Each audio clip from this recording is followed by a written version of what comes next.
Olá pessoal, sejam bem-vindos a mais uma aula de Geometria 1. Hoje a gente vai estudar os axiomas de incidência, tá? Então essa é basicamente a primeira aula em que a gente vai começar a construir a geometria plana, tá? A geometria euclidiana plana. Então a gente começa com o que a gente chama de noções primitivas. Então, três noções primitivas aí que a gente vai assumir que nós conhecemos, né? Todo mundo já deve ter trabalhado uma vez na vida com ponto, reta e plano, certo? Bom,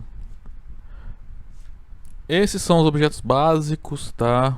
Que nós utilizaremos no nosso curso durante o ano todo: reta, ponto e plano, tá? Só que lembrando que nessa primeira parte do curso, ou seja, em geometria 1, né? Nós estudamos a geometria euclidiana plana. Então nós vamos supor que nós temos um plano e nesse plano que a gente vai trabalhar, tá? Os objetos não estarão em planos distintos, é em um único plano. Lá no segundo semestre, em geometria 2, a gente começa a trabalhar no espaço tridimensional, tá? Então, basicamente, por enquanto, a gente só vai trabalhar com reta e ponto, tá? Bom, um ponto você pode imaginar, a gente como Euclides definia lá, né? É um objeto que não tem dimensão, né? Não tem medida. O que ocorre? Geralmente a gente representa um ponto, né? Fazendo um pontinho aí no caderno, no quadro, né? Igual eu fiz aqui de rosa. O que acontece? Por menor que sejam as medidas aqui, tem uma medida, tá? Se você, ó, se eu der um zoom, dá pra ver, ó, esse ponto aqui, ó, dá pra medir. Tem uma certa grossura, uma largura, tá? Se você faz ali no caderno um ponto, tá? Vai ter até uma altura, que a altura da tinta ficou em relação ao papel. Por menor que seja, vai ter também. Então, quando a gente... Isso aqui, tá? Que eu desenhei aqui, não é um ponto, é uma representação de um ponto, tá? Da mesma maneira, o que é uma reta? Amarelo não é bom, né? Uma reta... só um minuto aqui, ó. Uma reta é um ente geométrico e só tem uma dimensão, né? Só vai pra frente e pra trás. O problema quando a gente representa assim, né? A reta é ilimitada, tá? Ou seja, não tem fim do jeito que eu fiz aqui. Tem um ponto inicial, um ponto final, tá? Então reta, entre aspas, aí é infinita nos dois lados, tá? Isso é a diferença de reta para segmento de reta. Reta é ilimitado, tá? Então pensa numa reta como se fosse um objeto que, se eu tivesse um ser que pudesse andar na reta, esse ser só iria para frente ou para trás, tá? Imagina a formiguinha na reta aqui. Então, se ela fosse um ser aí unidimensional, né, só iria para frente ou para trás, só ia andar nessa reta, ok? Pode ir infinitamente nesse sentido ou infinitamente nesse sentido aqui. Então, da mesma forma, isso aqui é só uma representação de uma reta, né? Porque a reta só, digamos assim, só tem uma dimensão, né? Então ela não tem largura. Mas, por exemplo, se eu der um zoom aqui, ó, dá pra ver, tem largura, né? Ó, tem uma certa medida aqui. Se você fizer a representação de uma reta no caderno, no quadro, vai ter ali uma largura, uma altura, tá? Então a gente só está representando retas e pontos, tá? Um plano, eu vou explicar o que é um plano, né? Mas não vai aparecer por enquanto pra gente muito não. Pensa num plano como se fosse uma folha de papel sem as bordas, infinita, tá? E tipo, sem curva, né? Um plano, uma folha de papel retinha assim, tá? Uma folha de sulfite, por exemplo. Isso é um plano, tá? Só que ilimitado. Então um plano tem dimensão 2, tá? Porque vou fazer um desenho aqui. Ixi, ficou horrível, né? Por exemplo, esse aqui é em vermelho representa um plano. Então é um objeto que a gente chama de dimensão 2, né? Então, por quê? Esse ponto rosa aí representa um ser que consegue viver nesse plano, ou seja, um ser bidimensional. Então ele pode andar em qualquer direção aqui. Só que ele não vai para cima nem para baixo, tá? Para cima e para baixo ele não pode ir, né? Porque ele não sai do plano. Tá? Então é nesse sentido, tá? Então, que fique claro que quando você faz um ponto é só representação de um ponto e assim por diante, tá? Reta não vai confundir com segmento de reta, tá? Reta é sempre limitado nos dois sentidos, tá? Infinito. Bom, a gente coloca isso como noção primitiva, né? Como noções primitivas, que a gente tem que assumir a existência de alguns objetos para conseguir fazer a nossa geometria, né? Matemática. Então, basicamente, a gente vai estudar relações entre esses ponto e reta em algum plano, tá? Então, assim, bom, depois a gente comenta. Que notações nós utilizaremos para esses objetos? Pontos vamos representar por letras maiúsculas, tá? Então, letra maiúscula é para representar ponto. Letras minúsculas para representar retas, tá? Então, reta R, reta S, reta T, assim por diante. O ponto A, o ponto X, o ponto Y, tá? Quando a gente for falar de segundo semestre, lá em Geometria 2, a gente vai utilizar também notações para planos. O livro usa letras gregas maiúsculas, tá? Mas é comum também utilizarmos letras gregas minúsculas, tá? Para representar planos. Então, alfa, beta, gama, delta, pi e assim por diante, tá? Bom, como eu já comentei, né? A gente não consegue desenhar um ponto, não consegue desenhar uma reta, nem desenhar um plano, mas a gente consegue representar, né, para dar uma ideia, fazer o esboço de objetos, né, desses objetos. Então um ponto a gente representa assim com um pontinho, reta com uma retinha assim, uma linha que não faz curva, né, e um plano assim, tá? Então, como eu falei, isso aqui é só para ajudar a gente, tá? Então quando a gente fizer o desenho, os desenhos, tá, é só para ajudar na visualização, sei lá, do problema que aparecer, tá? Não, eu já vou deixar, como eu falo, desenho não prova nada, tá? Desenhos, quando a gente fizer, vai ser só para nos auxiliar a argumentar, né, o que você precisa ali no problema, né? Então, esses objetos aqui, nessas figuras, só vai ajudar a gente a ter uma ideia do que está acontecendo em cada situação, em cada problema, tá? E é sempre bom, a gente tá no curso de geometria, né? Então sempre que possível desenhe, tá? Faça o desenho, represente a figura que está aparecendo ali no problema, porque vai ajudar muito a gente a conseguir fixar ali os conceitos, tá? Que nós estamos estudando. Bom, então vamos começar, que é estudar, né, relações de incidência e ordem no plano. A gente começa então com incidência, tá? Então o primeiro grupo então que a gente vai estudar de axiomas, né? São os axiomas de incidência entre pontos e retas, tá?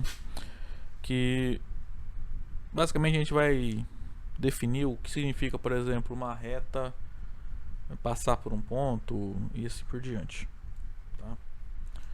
Bom, axioma 1.1 é de existência, né? Basicamente ele nos diz o que? Então, como eu falei, suponha que eu tenho um plano. Nós estamos ali num plano. Opa. Então todos os objetos funcionam nesse plano. Então o axioma fala que existe ponto, tá? Nesse plano que a gente vai trabalhar. O plano aqui é o nosso universo, tá? O universo é onde a gente trabalha. Também nesse plano existem retas, tá? E o item B também fala que qualquer que seja reta, você consegue pontos que pertencem à reta. Então na reta existem pontos e fora da reta também existem pontos, tá? Então para toda reta que você pegar, existem pontos que estão na reta e pontos que não estão na reta. Certo? Então a gente pode interpretar uma reta como sendo um conjunto cujos elementos são os seus pontos. Tá? Mesma maneira, um plano a gente vai ver, né, que podemos interpretá-lo como sendo um conjunto cujos elementos são os seus pontos. Tá? Aí no caso, uma reta é um subconjunto de um plano. E assim por diante. Próximo axioma. Ele diz um negócio também que é bem... todo mundo já deve ter visto uma vez na vida, né? Ele diz o seguinte: dados quaisquer dois pontos distintos, né? Vamos pegar dois pontos quaisquer, A e B. Sempre existe uma reta, deixa eu ver se, que passa por esses dois pontos.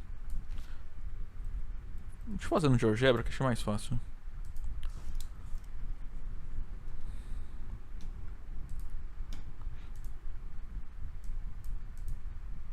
Deixa eu só tirar aqui algumas coisas. Então o axioma diz o seguinte: suponha que eu pego dois pontos ali, um ponto A e um ponto B, tá? O axioma fala que eu consigo sempre traçar uma reta que passa pelos pontos A e B, tá?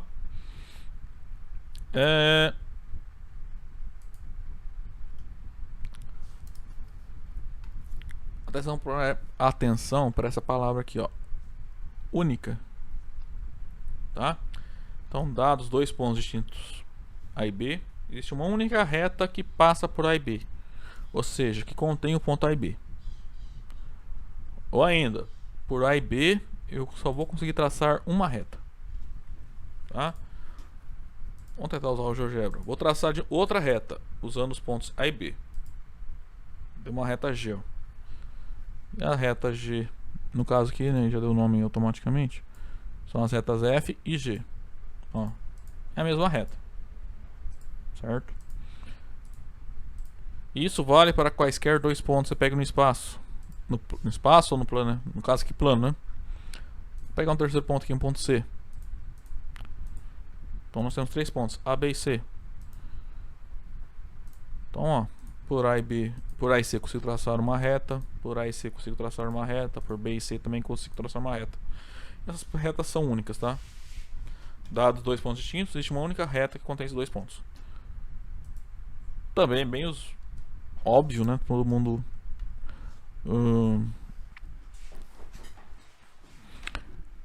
já estudou isso na geometria no ensino médio. A gente sempre utilizou esse fato, sempre, né? Já deve ter trabalhado sempre com esse tipo de geometria, tá? Bom, vamos lá, algumas notações. Então nesse caso aqui, ó, deixa eu só apagar algumas coisas aqui.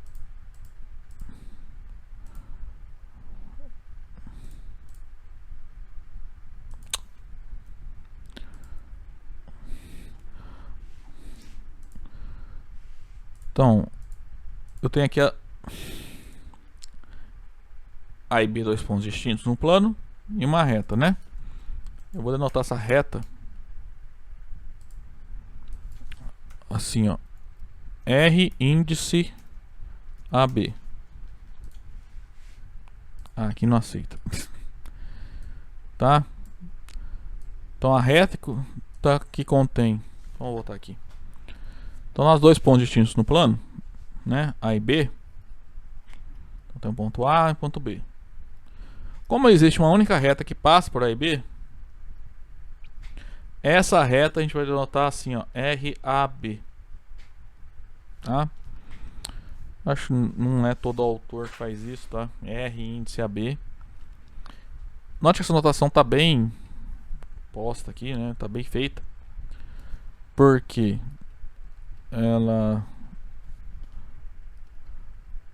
por causa desse axioma, tá? Porque por A e B só tem uma reta, tá? Não faz sentido nomear essa reta em termos dos pontos A e B, tá? Tem autores que simplesmente falam assim: ah, considere a reta AB. Aí ele escreve a reta AB. A gente também pode fazer isso, tá? Então significa o quê? É a reta que passa pelos pontos A e B. Outros autores usam uma barrinha em cima aqui para significar a reta AB, a reta que passa pelos pontos A e B. Cuidado, eu vou usar assim, tá? Sem a barrinha em cima, para fazer sentido com o livro, tá? Vou seguir a nomenclatura dele. Aí, se você for pegar algum livro diferente de geometria para estudar, geometria euclidiana, tem que tomar cuidado com isso. Então, por exemplo, a reta AB, vamos pegar o segmento de reta AB. Tem autor que faz assim, tá?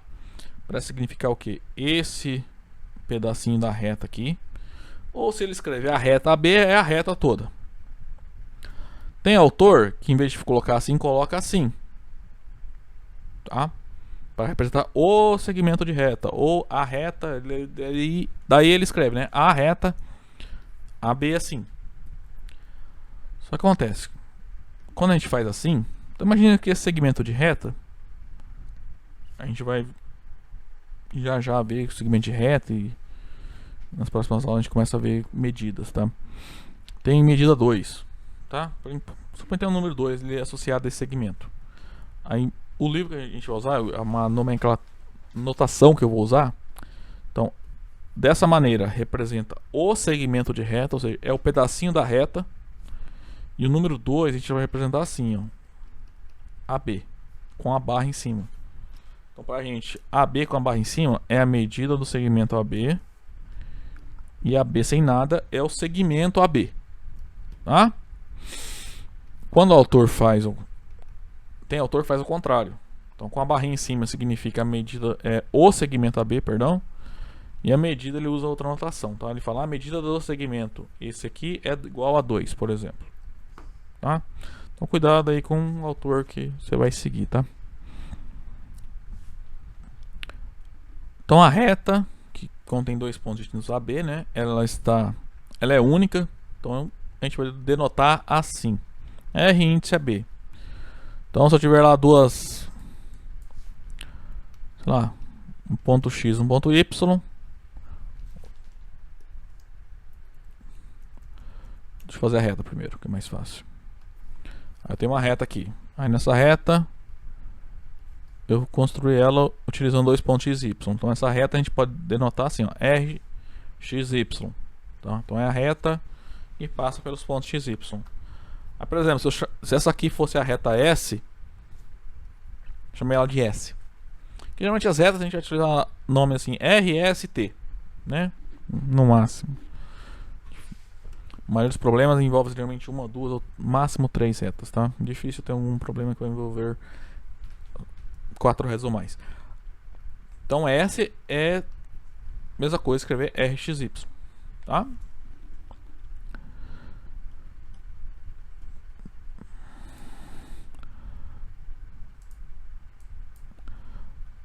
Então olha só essa observação aqui. Deixa eu fazer um novo aqui.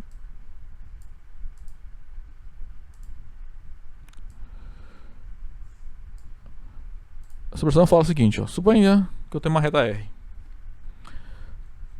Pelo esse axioma, fora dessa reta tem algum ponto. Existem infinitos, tá? Mas existe um. Existe infinitos. P, digamos P. E existe um ponto Q na reta R, tá? Então vamos pegar uma reta qualquer aí. Tá, vou esconder esses 2 pontos aqui. Opa. Vou chamar essa reta de R.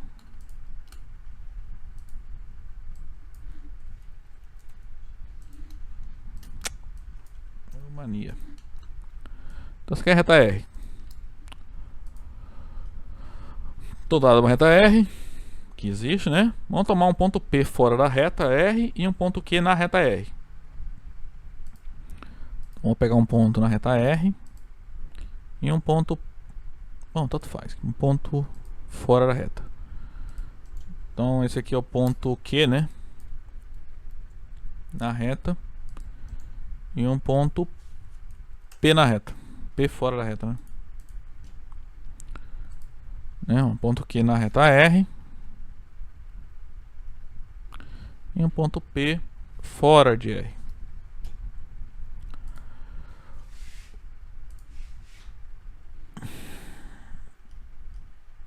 Esse axioma nos diz o que? Dados dois pontos distintos, eu consigo traçar uma única reta por esses dois pontos. Então, ó, P e Q são dois pontos distintos, né? Porque P não está na reta e Q está na reta. Então, a gente consegue traçar uma outra reta que passa pelos pontos P e Q. Na observação, está chamando de S, né? Tá? Então, vamos chamar essa reta aqui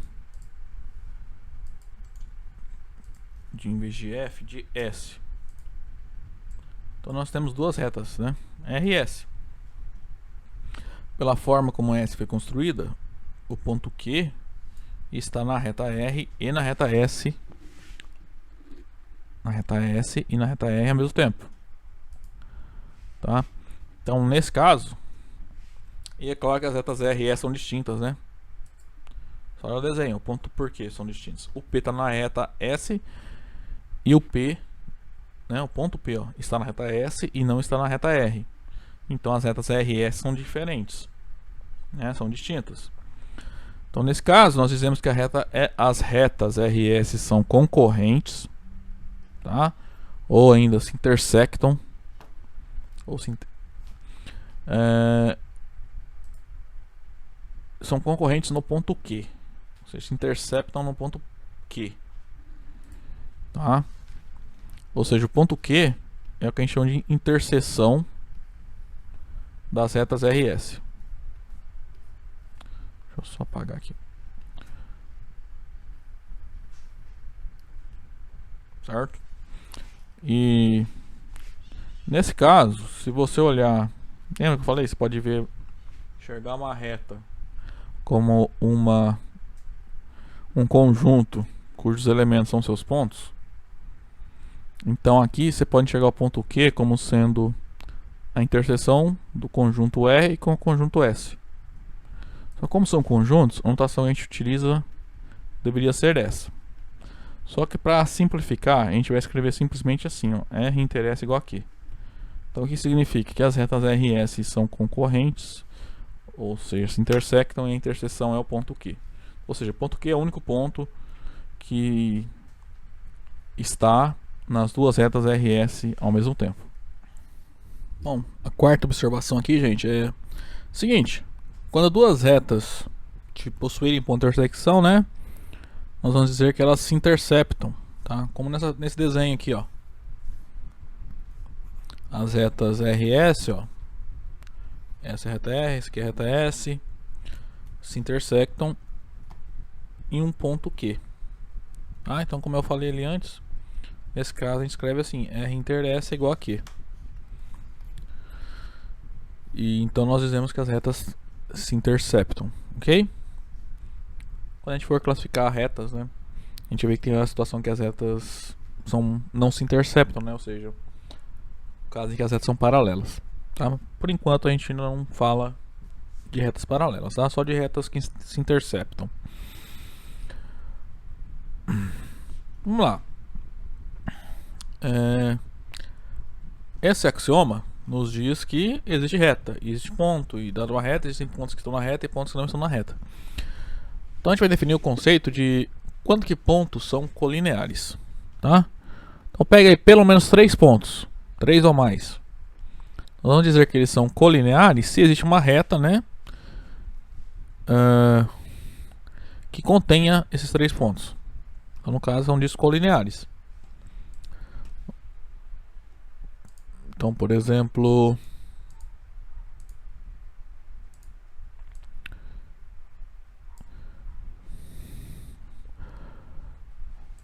bom, vou pegar uma reta aqui. Essa reta passa por 2 pontos A e B.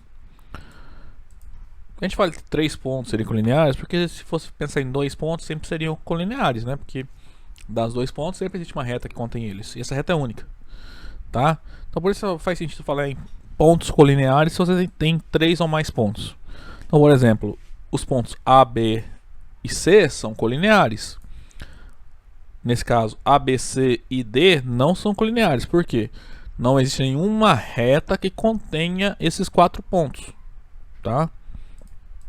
Ponto A, ponto B, ponto C e ponto D. Não tem como traçar uma reta que pegue esses 4 pontos. Não existe nenhuma.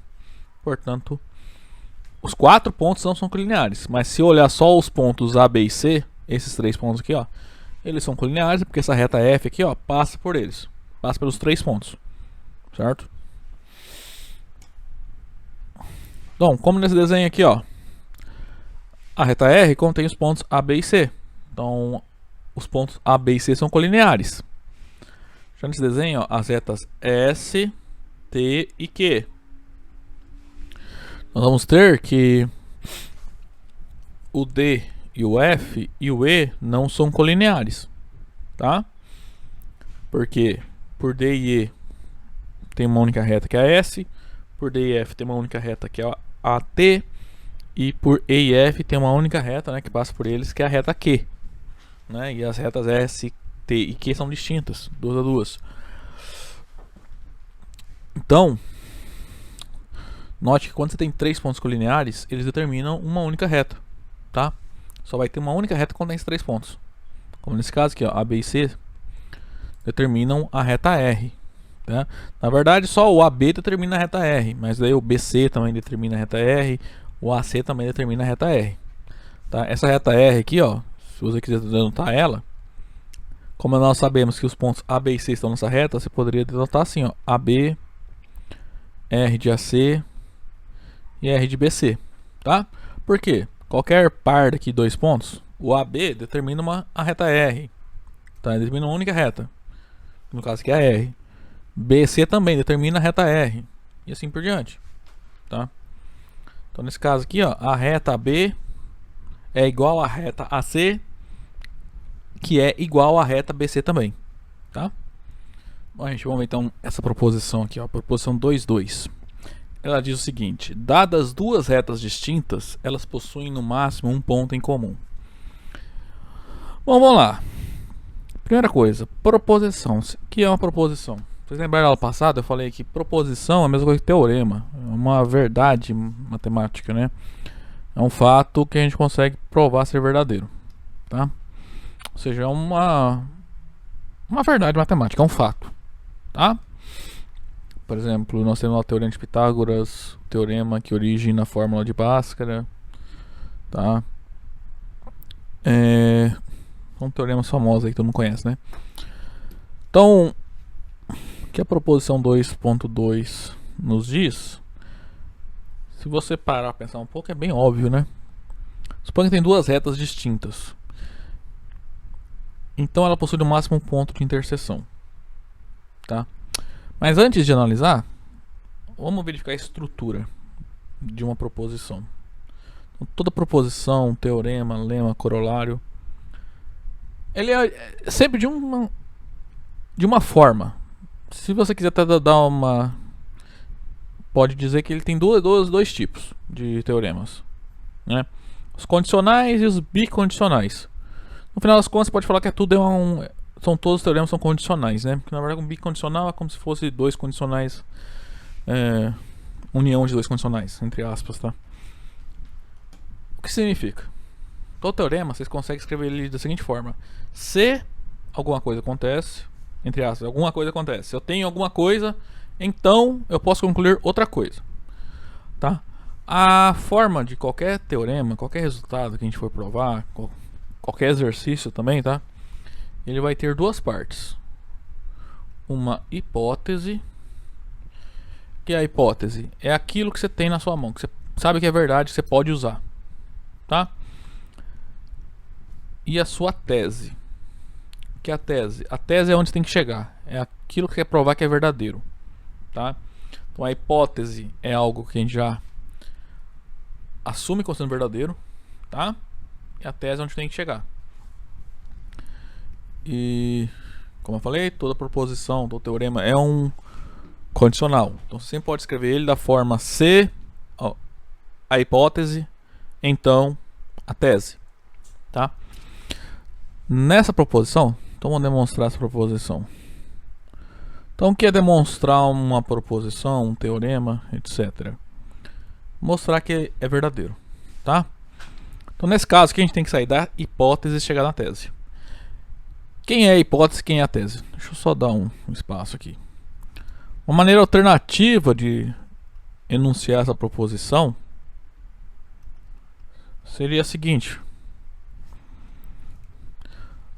Vamos dar nome para essas retas, né? Então, o que a proposição fala? Que eu tenho duas retas distintas. Vou chamar de RS. Então, a gente vai ter que provar que essas retas têm no máximo um ponto de interseção. Tá? Você pode escrever assim. Um enunciado para essa proposição equivalente, né? Seria... né? Se R e S são duas retas distintas...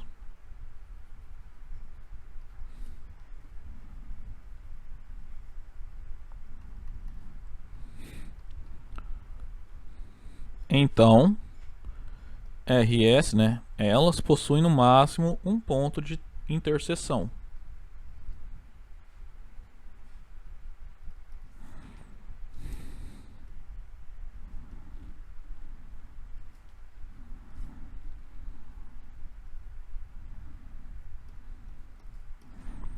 Tá, no máximo. Então note que essa proposição fala que se eu tenho duas retas, então elas têm em comum ou nenhum ponto, ou um ponto, né? Só isso. Não pode... Se as retas são distintas, tá? Ou seja, diferentes, as retas RS são diferentes, então não é a mesma reta. Não pode acontecer de ter mais de um ponto nas duas retas ao mesmo tempo. Ou seja, se você pensar aí, se eu tenho aqui a reta R, não pode existir dois pontos P e Q na reta R e uma outra reta S que pegue só esses dois pontos aqui. Tá? Isso aqui não vai acontecer, tá? Se S é uma reta, né? Porque teria que acontecer igual aconteceu no desenho, né? Para que a interseção entre as retas R e S fosse exatamente dois pontos. A reta S você tem que fazer uma curva. Tá? Então, voltando a explicar então o que é a proposição. Qual é a hipótese aqui? Então, sempre que você pegar um teorema, a menos que tenha um C somente C, seja uma equivalência, tá? Mas aqui a gente vai estudar lá em fundamentos. Então, sempre que tem um teorema, se você consegue colocar ele da forma C, então, ele é o que a gente chama de um condicional, tá? Então, se você consegue, igual eu fiz aqui, reescrever essa proposição como dessa forma, C, alguma coisa, então outra coisa. Então, o que está entre o C e o então é a hipótese, tá? Então ali em amarelo é a hipótese. E a sua tese é o que fica depois do então. Certo? O que acontece aqui? A maneira de enunciar uma proposição não é só um condicional, não é só essa, tá? Da forma C, então. Você pode... É a língua portuguesa, a gente pode dar a mesma informação, né? A mesma afirmação de várias maneiras distintas, tá? Então acho que a maneira mais fácil de você reconhecer qual é a hipótese, qual é a tese, é colocar nesse formato. Se alguma coisa, então. Se você olhar esse enunciado que eu fiz, ó, tem o mesmo sentido desse, tá? Outra forma seria, sem colocar RS, você poderia falar assim: se são dadas duas retas distintas, então elas possuem no máximo um ponto de interseção, tá? Então, no nosso caso, vamos lá, a hipótese.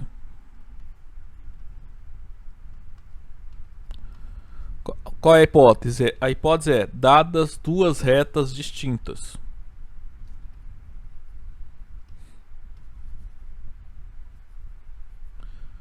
Eu não vou usar RS aqui, tá? Vou usar como se estivesse provando esse aqui, né? Esse enunciado aqui. E qual é a tese?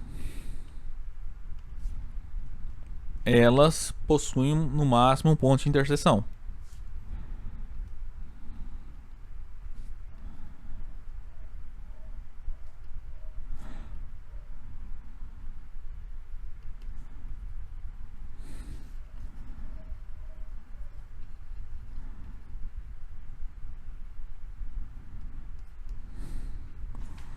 Então, isso vale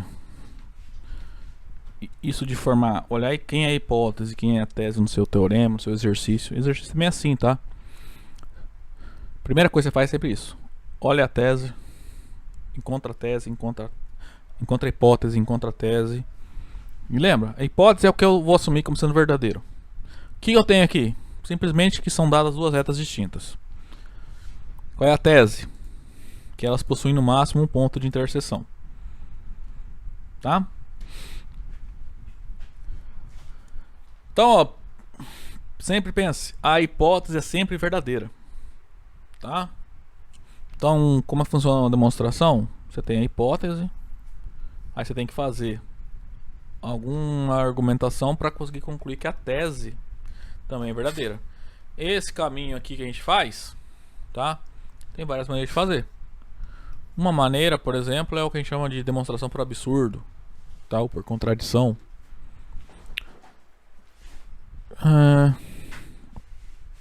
Que eu vou fazer aqui, por contradição, por absurdo. Talvez vocês não entendam agora, mas depois de um tempo vocês vão começar a ver tanto que vocês vão fazer sentido para vocês, tá? Isso lá em Fundamentos a gente vai estudar, tá? A ideia é a seguinte. Eu sei que a hipótese é verdadeira, tá? Só voltando um pouquinho. Isso aqui é uma afirmação. Isso aqui é uma proposição. Isso aqui também é uma proposição, né? São duas afirmações, tá? A gente quer provar que se essa é verdadeira, então essa também é verdadeira. Como a gente pode fazer para demonstração por absurdo? Você vai pegar a tese. Eu quero provar que a tese é verdadeira, não quero? Você vai... Vamos fingir. Ou vamos ver o que acontece se ela for falsa.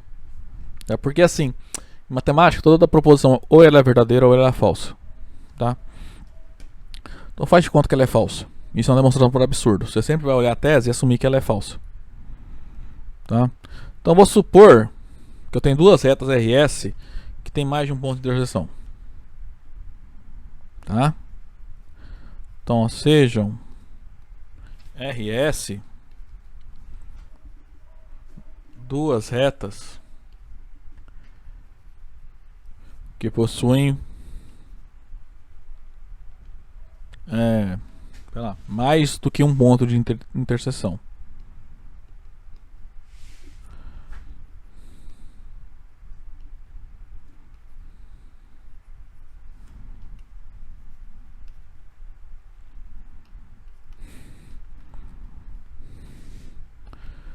Então digamos que P e Q são dois pontos, tá, na interseção entre as retas RS. O que acontece? A gente pode utilizar resultados que nós já sabemos como sendo verdadeiros. No caso que a única coisa que a gente tem para usar que a gente sabe que é verdadeiro são os axiomas. São resultados dos teoremas, são fatos que nós assumimos como sendo verdadeiros sem demonstração, né? Aí esse axioma aqui, ó, dados dois pontos distintos, existe uma única reta que contém esses dois pontos. Então,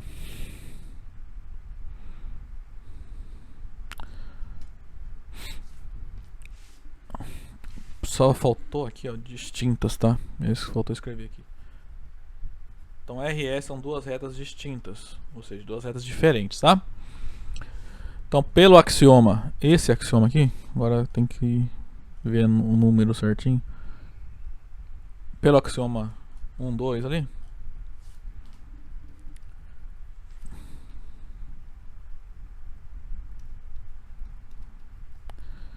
segue que P e Q. Bom, vamos ver o que ele fala. Existe uma única reta que contém esses dois pontos, tá?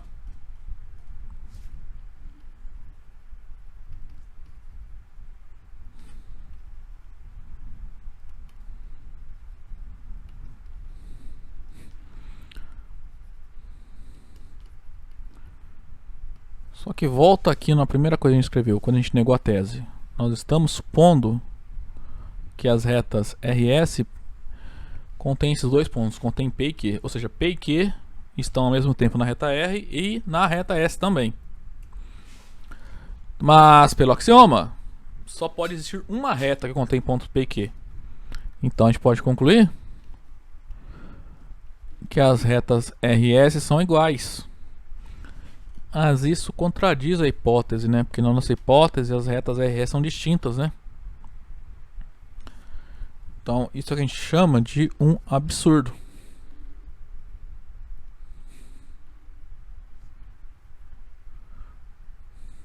Porque um absurdo, o que é um absurdo matemática? É você chegar na proposição e concluir que ela é verdadeira e falsa ao mesmo tempo. Tá? Então, primeiro a hipótese, lembra? A hipótese a gente assume que é verdadeiro. Então, as retas RS são diferentes, são distintas. E no final eu cheguei que elas são iguais. Não pode duas retas serem ao mesmo tempo diferentes e iguais. Tá? Isso é um absurdo. Então, lembra a tese que a gente fez com ela? A gente assumiu que ela era falsa, né? Então, a tese ser falsa é falso. A tese ser falsa nos levou a um absurdo. Então, a tese ser falsa é falso é porque ela é verdadeira, né? Se eu assumir que algo é falso, eu provo que isso é falso, então porque ela é verdadeira. A gente vai ver na negação lá de proposições, né? A negação da negação de uma proposição é a proposição, tá? Aqui eu estou fazendo basicamente isso. A negação da tese é falsa. Então porque a tese é verdadeira. Tá? Se uma proposição é falsa, sua negação é verdadeira. Se uma proposição é verdadeira, sua negação é falsa. Tá? Então como a negação é falsa dela, é porque ela é verdadeira. Então a tese é verdadeira. Ou seja, duas retas possuem no máximo um ponto de interseção. Então tá provada aí a proposição. Tá? Assim,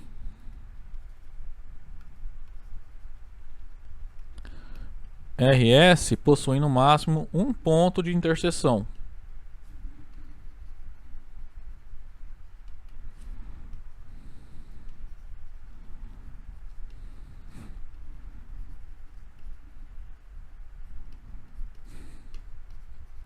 Tá? Então essa proposição é verdadeira. É claro, se você bater o olho, é óbvio essa proposição, né, pra gente. A nossa intuição, pelo que a gente já sabe, né, de geometria lá do ensino médio, é claro, né, que tem... Lembra que desenho que eu fiz, né? Não pode acontecer isso aqui. Se RS são duas retas, né? Elas não podem ter exatamente dois pontos de interseção. É no máximo um, né? Tipo, quando elas forem... A gente vai estar, nesse caso aqui, né, quando elas forem paralelas, a interseção é vazia. E nesse caso, né, elas são concorrentes, a interseção é um único ponto. Não tem nenhum outro caso que pode acontecer aqui no plano, tá? Mas, como vocês vão ver, por mais que algo seja óbvio na matemática, você tem que demonstrar, você tem que provar que é verdadeiro. Você tem que argumentar, aquilo aí é verdadeiro por isso, isso e isso, tá? Tudo que você afirma, você tem que provar, tá? Como é que prova? Argumentando aqui da maneira que eu argumentei, tá? Utilizando resultados que você já sabe que são verdadeiros, como aqui nós utilizamos esse axioma, certo? E a partir de agora, a gente pode usar essa proposição 2.2 para provar outros resultados, outros teoremas, certo? Então é assim que funciona a matemática toda, né? Lembra que eu falei que é tipo construir uma casinha? Então a gente tinha o alicerce deles, são os axiomas. Essa proposição que é um tijolo que a gente colocou ali em cima do alicerce. Daqui a pouco a gente usa essa proposição para provar um outro teorema. Então você colocou um outro tijolinho em cima dessa proposição. E assim você vai construindo a sua casa, né? A sua matemática. Tá? Bom, já então caminhando aí para o final da aula. Aí nós começamos com 3 noções primitivas, né? Ponto, reto e plano.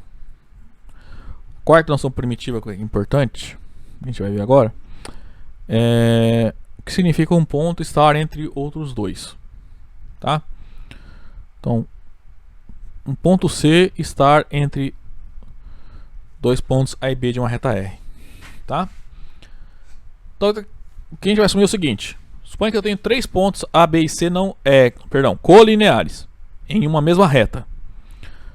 A gente vai assumir que a gente sabe dizer, olhando para esses 3 pontos, qual ponto está entre os outros dois, tá? Bom, deixa eu fazer aqui no... Por exemplo aqui, ó. Nessa reta aqui, o ponto C está entre A e B. Que é a mesma coisa dizer que o ponto C está entre B e A. Só isso. A gente consegue dizer quem é o ponto que está no meio, entre aspas aí, tá? É isso. Cuidado, aqui não tem direita, não tem esquerda, tá? Você não pode falar assim, o ponto A está à esquerda do ponto C. Ou o ponto B está à direita do ponto C. Porque você pode virar a reta e vai... Aí o ponto A vai ficar à direita, o ponto B vai ficar à esquerda do ponto C. Não tem direita e esquerda, tá? A reta não está orientada, então não tem um sentido positivo e um sentido negativo aqui nesse caso. Não tem sentido essa reta. Ela está orientada. Ela não está orientada. Então, por enquanto, a única coisa que a gente vai fazer é falar qual é o ponto que está entre os outros dois. Se eu tenho 3 pontos colineares, tá? E é só para pontos colineares. Se eu colocar um ponto D aqui, ó, ele não, eu não relaciono ele com A, B e C, tá? Não tem como eu falar, porque se eu pegar entre esses 4 pontos, pegar 3, o D mais 2 entre esses 3 aqui, eles não serão colineares, tá? Então não tem nenhuma relação entre D está entre outros dois ou alguém está entre o D e outro ponto nesse caso aqui, tá? Assim, aí só tipo de uma observação, né? Nesse caso o C está entre A e B, que é a mesma coisa que você falar que o C está entre B e A, tanto faz, tá?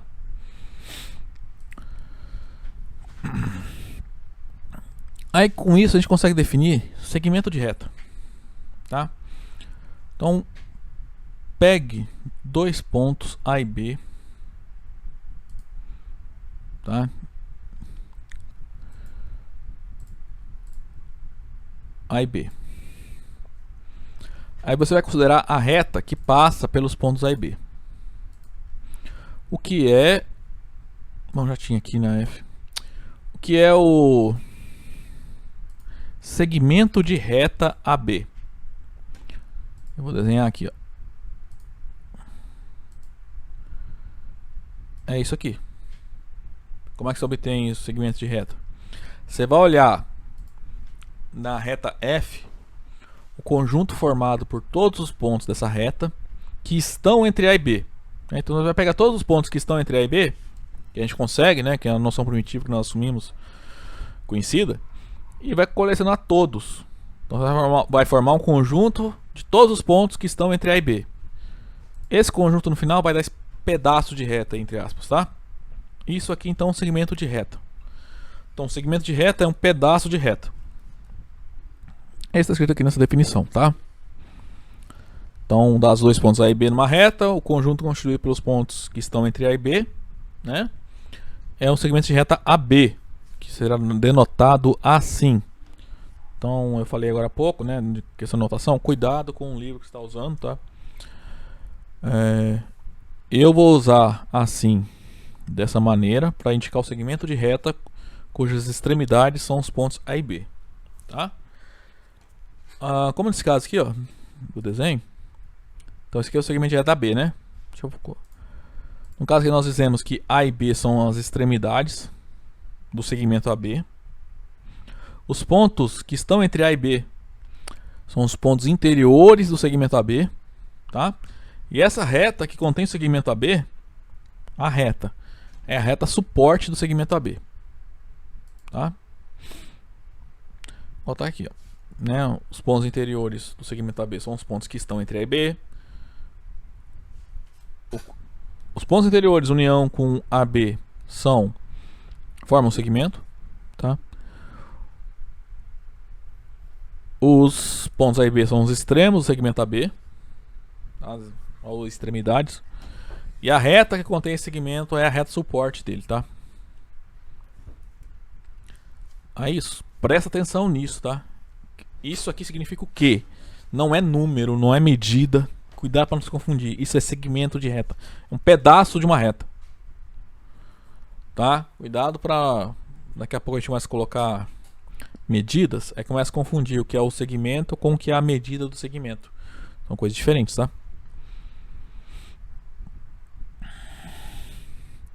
A notação para reta suporte vai ser a mesma de reta, tá? R índice AB.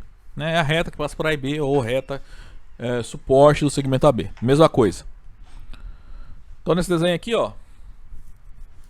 Então esse, opa, aqui um pouquinho mais grosso, ó, é o segmento AB, tá? A reta suporte é a reta R. Os pontos A e B são os extremos do segmento, tá? Os pontos que estão entre A e B são os interiores, né? Formam o interior do segmento AB. E o segmento é o que? É a união do interior com os extremos, tá?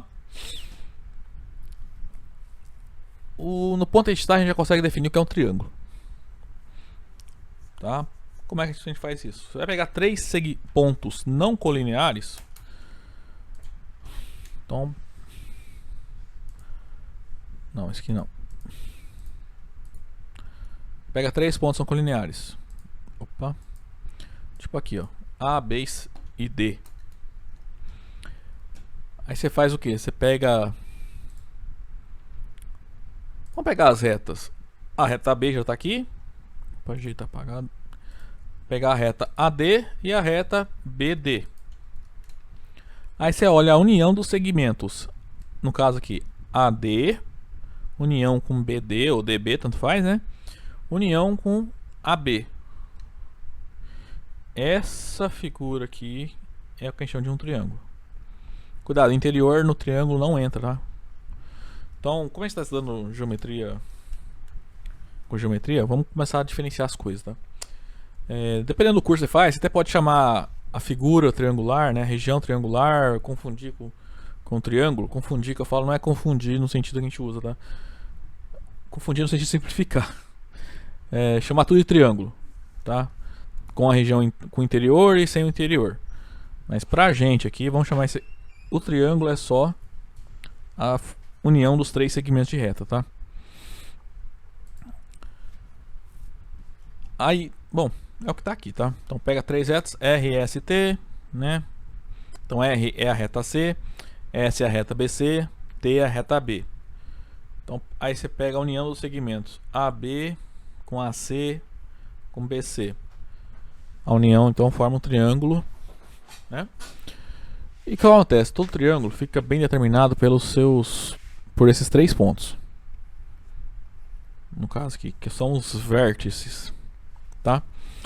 Então, no caso, esse triângulo a gente vai chamar de o triângulo ABC, tá? Nesse caso, esse aqui seria o triângulo ABD, tá? Então, esses pontos, tá, são os vértices do triângulo, né? Os segmentos AB, BC e AC são os lados, tá?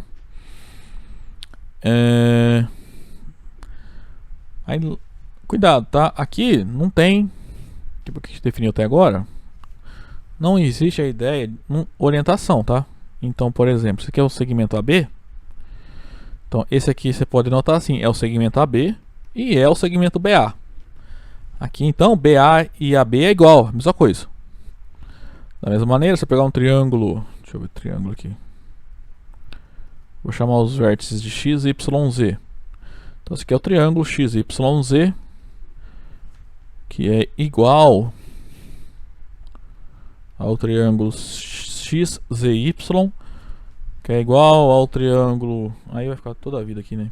YXZ, que é igual ao triângulo YZX, e assim por diante.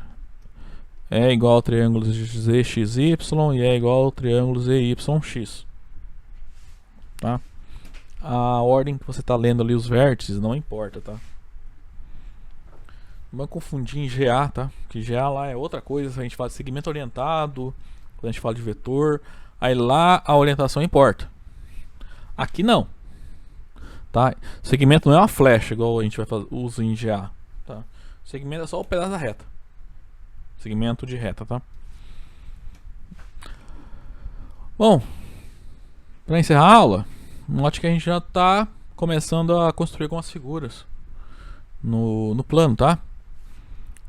Nós já começamos, então, sabemos que no plano existem pontos, existem retas, né? Dada uma reta, tem pontos fora da reta, pontos na reta. Temos também os segmentos de reta, tá? E a última figura que a gente pode definir agora são os triângulos, tá? Todas essas são figuras que existem no plano, no plano, em qualquer plano, né? No nosso universo, tá? Por enquanto essas classes de figuras aí não tem interseção, né? Não tem um ponto que também é reta, não tem um segmento de reta que também é reta e assim por diante. Triângulo é uma coisa, segmento é outra coisa, ponto é outra coisa e reta é outra coisa, tá? Aí, conforme a gente vai estudando mais coisas, a gente vai vendo.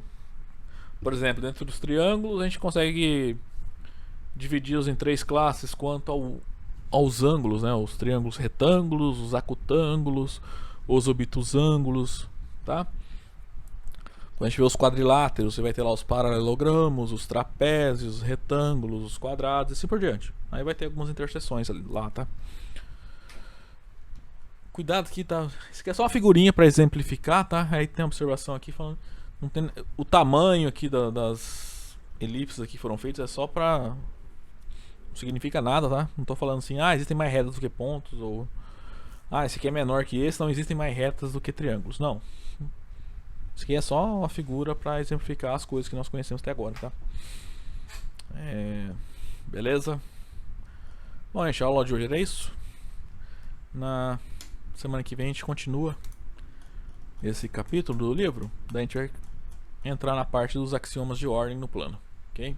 Então.